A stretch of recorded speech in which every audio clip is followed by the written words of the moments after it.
ရုပ်ခန္ဓာကိုယ်ကြီးကပြင်းကျင်တဲ့လောက်ပြင်းနေ့စဉ်နဲ့အမြဘလောက်ပဲပြင်းပြင်း getting older and older တနေ့ပြီးတနေ့အိုးလာမှာပဲဒါသူ့သဘောပဲသူ့ကိုဘလောက်ပြင်းပြင်းဘလောက်ထိမ့်ထိမ့်နော်ပရေမတွန့်အောင်ဘိုတော့ထိုးလဲတွန့်မှာပဲနော်မရဘူးမိတ်ကတေလိမ့်လဲမရဘူးဆပင်ဆေးဆိုးလဲတစ်ချောင်းပြီးတစ်ချောင်းဖြူလာမှာပဲမရဘူးသွားလည်းပဲကျိုးမှာပဲကျိုးချိန်ကြ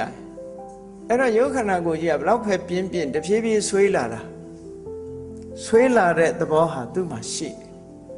အဲ့လိုတဖြည်းဖြည်းဆွေးလာတတ်တဲ့ရုပ်ခန္ဓာကိုယ်ကြီးကိုတကယ်ပြင်းနေလို့ရှိရင်အကျိုးရှိသလားလို့ဆိုဘာမှအကျိုးမရှိဘူးဒါကြီးပြင်လို့အဲ့တော့ပြင်ရမှာပါတော့ဆိုစိတ်ဟောလူရဲ့စိတ်ကလေးကိုပြင်ရမှာဘာလို့လဲဆိုလူတွေမှာကြည့်လေအော်ဒီလူကစိတ်ကောင်းတယ်ဒီလူကစိတ်မကောင်းစိတ်ကောင်းတဲ့လူနဲ့စိတ်မကောင်းတဲ့လူမျက်နှာမှာလားပေါ်နေတာ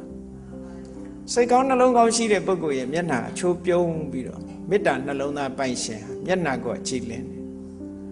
အေးဒေါသကြီးတဲ့ပုဂ္ဂိုလ်ရဲ့မျက်နှာဆိုလို့ရှိရင်စုပုတ်နေတာစုပုတ်နေတာဘယ်သူမှအဖက်မလုပ်တယ်လို့ပုံစံမျိုးကြီးဖြစ်နေဘာလို့လဲဆိုစိတ်ကဖြစ်နေစိတ်ဖြစ်တော့မျက်နှာမှာလားပေါ်နေတာပေါ့အဲ့ဒီဟာကလည်းစိတ်ခဏခဏတူတတ်တဲ့လူရဲ့မျက်နှာဒီရည်ရွေ့ပြုံးရည်မရတော့မျက်နှာမျိုးကြီးဖြစ်တတ်တယ်ဟုတ်တယ်အဲ့ဒါလေတချို့မျက်နှာကြတော့ကြည့်လိုက်လို့ရှိရင်မပြုံးပေမဲ့လို့ပြုံးနေတယ်လို့မြင်နေရဘာလို့လဲဆိုရင်သူ့စိတ်ကိုကြည်လင်းနေတာမေတ္တာသက်ဝင်ကြည်လင်းနေတဲ့ပုဂ္ဂိုလ်အဲ့ပြုံးမရတဲ့မျက်နှာတွေနဲ့ဒါမျိုးဖြစ်တာပေါ့အဲ့ဒါကြောင့်လို့မြတ်စွာဘုရားကလူတွေရဲ့စိတ်အသွင်သဏ္ဍာန်ဟာမျက်နှာရိပ်ပေါ်မှာလာပြီးတော့ထင်ပေါ်နေတယ်ဒါအပေါ်ယံကြည့်ုံနဲ့ပဲသိတယ်နောက်တစ်ခါနှုတ်ထွက်ကြတော့လည်းကြည့်စိတ်ဓာတ်ကမာနကြီးတဲ့ပုဂ္ဂိုလ်တို့ဒေါသကြီးတဲ့ပုဂ္ဂိုလ်တို့ပြောလိုက်လို့ရှင်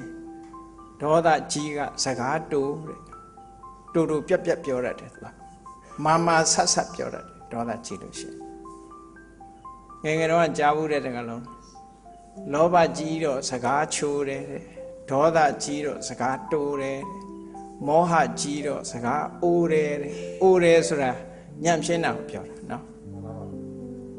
လူတွေမှာလောဘစိတ်ရှိနေတဲ့အခါမလေးစကားချိုးတယ်ဒါမှရမှာဟုတ်သူကမေတ္တာနဲ့ချိုးတာမဟုတ်ဘူးလောဘနဲ့ချိုးတာ